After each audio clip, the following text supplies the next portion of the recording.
这是世界上最具有个性的皮卡，搭载了600匹马力的发动机。暗黑风小牛皮卡就是史蒂夫的另一个杰作。就在2周之前，这辆皮卡还是一个破旧的车壳子，表面看起来锈迹斑斑，在咱们这边肯定是要立即报废的。不过车主觉得它还有救，于是就拉到史蒂夫这里，想来一次彻头彻尾的改造。对于这次的翻新计划，车主有着自己的想法，那就是增强车子的越野能力。毕竟这一带的地理环境相对较差，平常要是开皮卡拉货的话，没有点越野性能还真不行。至于其他硬件方面，车主想给这个几十年前的车壳装上现代悬架、发动机和传动系统。另外，车主还特地强调了一点，那就是一定要加强车子的马力，保证足够强大的性能。这对于老司机史蒂夫来说，只要你钱到位，那么所有的问题就都不是问题。另外，从视频里我们也可以看到，这辆车的情况属实不太好，经过长年累月的风吹日晒，一些关键的地方都锈坏了，所以修复的成本相对较高。史蒂夫经过思考之后，开价7万美刀，这是让车主没想到的。要知道，一辆全新的小皮卡也才7万左右，这个价格完全可以买一个新的回去。但你想要私人定制的话，那就只能接受史蒂夫的报价。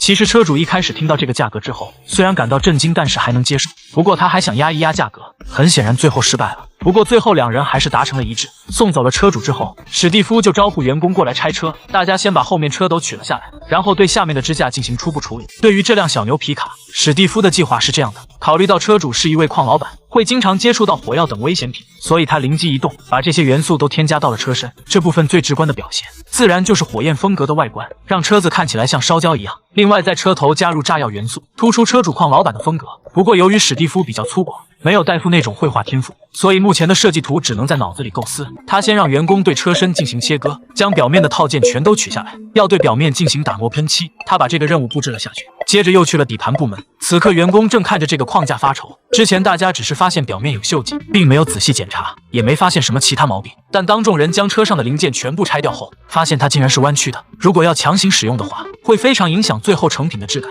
正当大家犹豫不决的时候，车厂门口突然来了一辆车，原来是之前送去喷漆的车身套件。此刻这些套件初步的处理已经完成，表面涂上了鲜艳的红色，倒要想把它变成被火烧过的痕迹，还需要进行大量的调整和设计，这就给设计师增加了很大压力。而且既然是烧焦的风格，那就肯定离不开黑色。为了圆满的完成漆面处理，设计师给套件先贴上覆盖膜，然后拿出一个很精致的喷漆罐，在表面来了一层薄薄的黑色打底，这样不至于遮盖住原本的红色。这个操作对技术的要求相对较高，必须掌握好喷漆时的力度，每一处都要足够的均匀。与此同时，在车场的另一边，史蒂夫的朋友送来了一个车架，这个架子是从另一辆车上拆下来的，型号和他正在翻新的皮卡一模一样，二者可以完美适配。这可是帮了史蒂夫一个大忙，等翻新结束之后，得好好的感谢一下人家。现在底盘架已经就位，他们就可以安装发动机了。这次车厂用的是一个雪佛兰的引擎，马力方面丝毫不用担心，轻轻松松的一脚油门就能达到500匹。要不咋说玩车还得看老美呢。另外，此刻的设计师也没闲着，经过他一天一夜的忙活，车身的喷漆已经处理的差不多了，在红色的表面夹杂着不规则的黑漆，看起来真的有点像被烧过一样。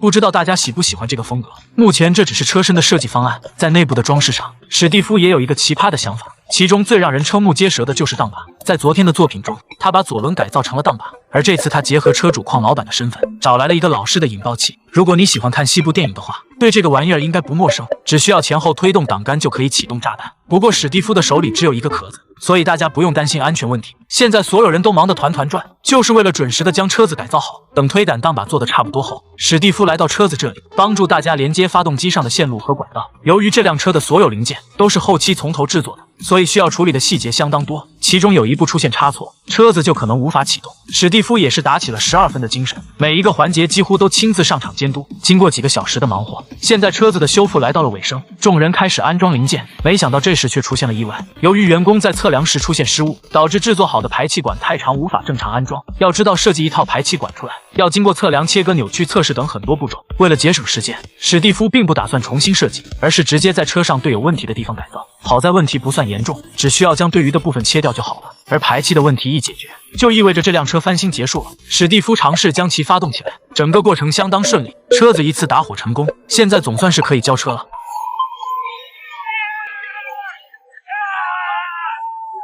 当车主看到自己的爱车后，表示非常的满意。这个设计刚好和自己心里想的一模一样，而且中间的档把还很独特，巧妙利用了这个爆破盒，让他在每次开车时都能找到当年爆破的感觉。这个细节让车主很兴奋，表示以后会介绍更多的客户来翻新。